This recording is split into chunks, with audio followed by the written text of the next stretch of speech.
Welcome to the channel. Today's topic's a little different. We're talking about German Army Moleskin Trousers. So the German Army Moleskin Trousers were issued by the German military to all its conscripts in the 1970s and the 1980s. They are a little bit old style as a result, so no zips, everything's done with buttons, no Velcro of course, because that hadn't been invented yet. And as befits a conscript military, fairly plain and very functional in design. That's made them a firm favourite over the years for a range of activities, particularly outdoor ones, because they are so tough, but they don't look particularly camouflaged or particularly military. So the thing I'd like to get into, the differences between the kinds of moleskin trousers there are out there.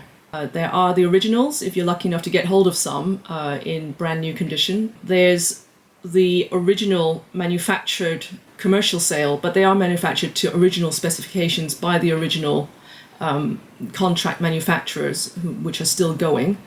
And of course, inevitably, lots of import copies of varying quality. On the brand name trousers, the stitching is much more even, and stitching of details such as where to place the stitch lines on the waistband is very regular, very consistent across all the pairs, whereas on the copy trousers, the stitch line is placed at a location which is much more convenient for the machinist. That's not necessarily to say that it's the more comfortable one for you. The holes in the crotch area for ventilation, rather.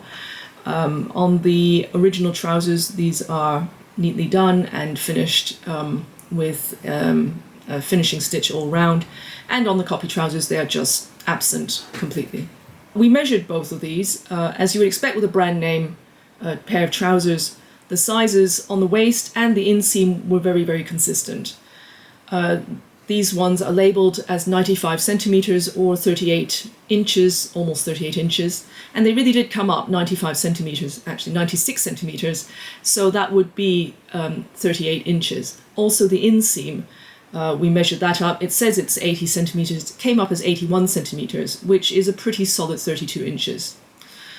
On the copy, they're not too bad. They are labelled as a 32, and they actually measured 80, slightly over 80 centimetres, which is 31 and a half.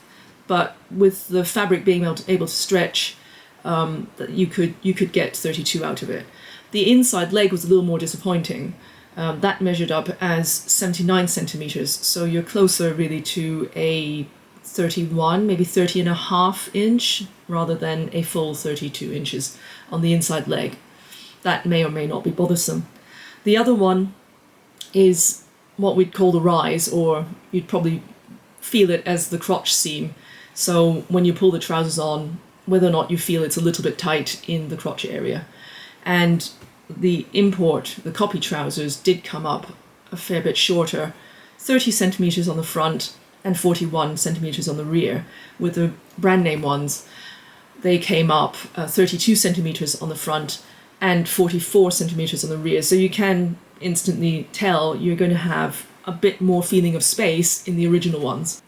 The biggest difference I want to talk about really is all internal. And it concerns the seams, if you want to avoid that embarrassing opening seam while you squat or stretch. This is really where import trousers fall flat. Not just a little, but very much so. The point of the German Army Moleskin Trousers is that over time the fabric does actually have a little bit of stretch to the weave. It's more comfortable and it fits to your form far better.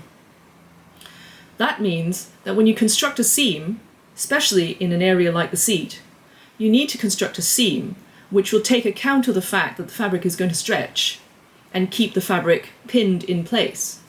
In the brand name trousers, the solution they have come up with is that they will fold over the fabric so that there is no exposed fabric, and then they will double stitch in a chain stitch along both the actual fold and also to secure the folded over fabric. So there is no exposed fabric end. And this makes for a very, very strong seam that is not going to just fail on you, even with the stretch of the fabric. It's simply pinned down. In the copy pair, you have exposed fabric which is able to stretch. An exposed fabric fabric which is able to stretch will over time fray at the exposed ends, and eventually, even though they are superficially pretty solid, the fabric will just work loose of the stitching. It's much quicker to produce a seam like this because you don't have the additional folding over. That's the seam used all the way down the seat and all the way down the legs. Given the fabric is meant to stretch, it's only a matter of time before the exposed ends work loose.